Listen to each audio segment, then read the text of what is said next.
थोड़ा ही बुझा बोल कहाँ भी उनको पानी लाओ गिलास। अरे वो कहाँ से हो नहीं बताई ना। हम कहाँ गए नहीं हम तो गए बाहर हुए चालू और बस एक घर ले वो घर करता रहता है बस उनके में ये का काम बा। कब हो संगतिया संगे तो कब हो संगतिया संगे पढ़ाई लिखाई पूरे हो गई। अपना मन बुझात नहीं कि नहीं आप बरोबर भरी तो कुछ करो तब घर परिवार में कसम चली।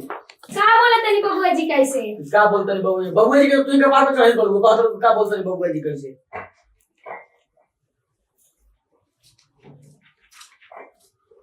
बोली क्या करे काम कर देम ओकरा अपना मन सोचे चाहिए हूं आय कि भैया बिलवन कोनो काम करे तो हमरो काम को कोनो काम हाथ बताई कि ना बताई बबुआ जी। तो बोलले रही थी सुबह से तो कहीं ना तो हाई लिखाई पूरा हो गई तो अब कुछ करे चाहिए कि ना करे चाहिए 2-4 रुपया अपना खर्चा पानी कर कमाई चाहिए ना।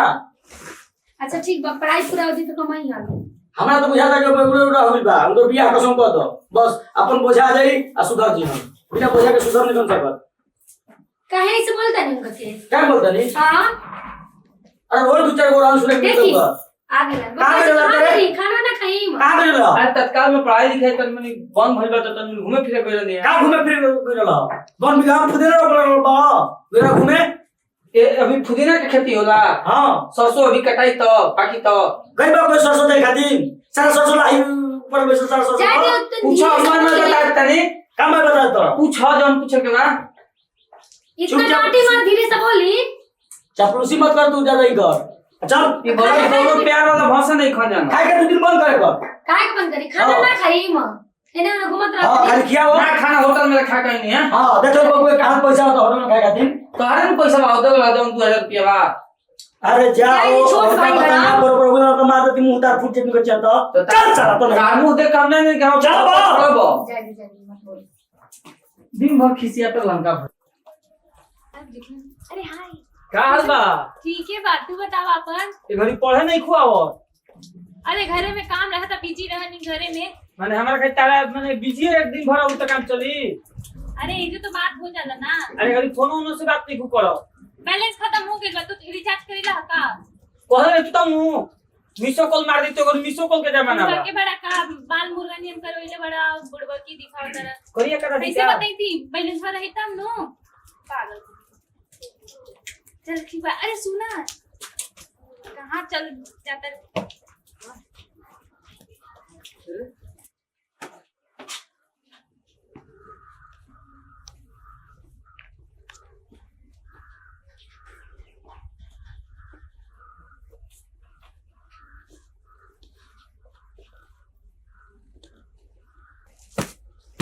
सोरुआ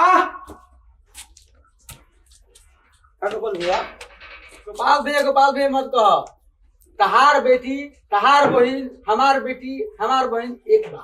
हां फिर ई का कहत रहो एक नहीं के का कहीं हम तारा से अब कहेला कि मुंह तार भाई ने के छोड़ ले और तारा भाई के का हम दोस्त दी जब हमारे में खोट बात है बबुआ लेकिन समझा तो हम तो समझाइए दे अब विशेष हम ना कहब तारा से ठीक बजा भैया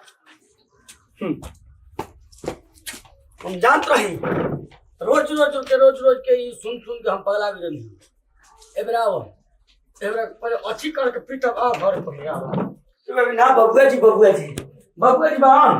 ई हम रोज के ड्रामा कर देखत रहनी रोज हम सुन के एकदम परेशान बनी हैया के कह दे गोपाल सिंह तो गोपाल सिंह रहल क्या हम दुआर भाग गेल तन हैं एकर चलते जगह ना बोले वो बोलता है आ जो बेटा आ कहां रहल है अरे का बात बड़ा बेचारा कर बोल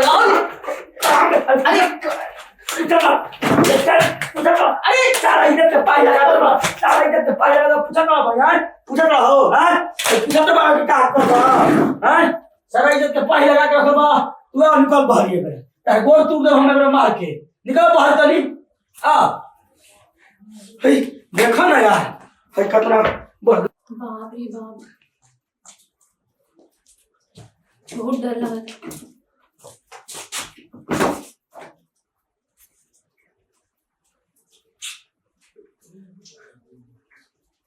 का कही तारा के का कही हमारा कुछ बुझाते नहीं हम तारा से का कही पढ़ाई लिखाई का ना धारा पड़ते हम कही नहीं ये दिन देखती पैदा हम पहले भी तो सब कुछ हम ही करते, लेकिन तू क्या कर दो पढ़ लिख के अपना बाप के पगड़ी ऊपर कर दो कि नीचे कर दो। अब विशेष हम ना कहो, हम विशेष हम ना कहो, हमारा तो मन कर रही जाकर अपने गर्दन काट लीजिए। चल भाग लो समझा क्या कहियो, कैसे समझाई। सब सरिया ले से रख ली, पता ना हमरो दिमाग काम नहीं करते ने ओने जीत देते नहीं। एगो देवर बाड़े तो इहो आज हेल्प करे ना आइला का जे कहां गइल बाड़न। देखा ई गमछी ये जे फेंक के चल गेल बाड़न जा।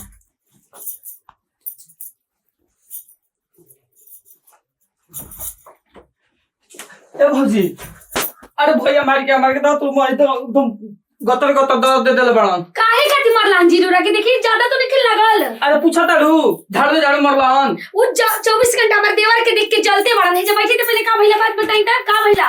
हम बगल वाली से प्यार करता नु तो ऊ का जाने क्या शिकायत के बात कहता। प्यार की गलत बात ह। प्यार कल कौन गुनाह चीज है। उनका दिमाग पे 24 घंटा पुराना जमाना के लेके घूमते रहेलन।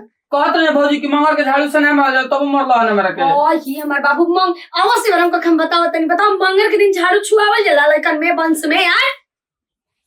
अच्छा प्यार करेला आदमी जे उ जाने ला कि उ कहां के बा उ कहां के बा कि प्यार हो जाला भइल बका। हां केकरा से होने को लड़की बाड़ी तो हमरे से नहीं बतावेला बुद्धू हम हेल्प करती। बताओ से पहले झाड़ू मार दो तो कने रुको भौजी से हम बात को हो। आवत रन तब उनका क्लास लेता नहीं ज्यादा खा लेता रन तो दिमाग काम करी बंद कर देता ना। तो भैया बुलाई क्या। हाँ तनी बुलाई था बुलाई। ए सौरू भैया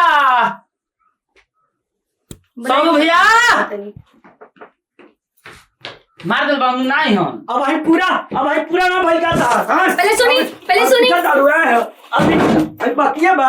ए भौजी हमरा सामने ना। ए भौजी तक तारा मतलब कान के पहले जल्दी बैठी बैठे बात करता रू। हम गोपाल भैया कितना के बोल हम ससुर के प्यार कहता प्यार हम सुनत नहीं बतिया। तारो सलामे में शादी हो प्यार जवान में भर के जो हमरा प्यार है अपना बेरी छत पे जा जाके लाइन मारत रही हमरा का फसाई नहीं है। जब बैठी पहले हम ना बोले हम कुछ।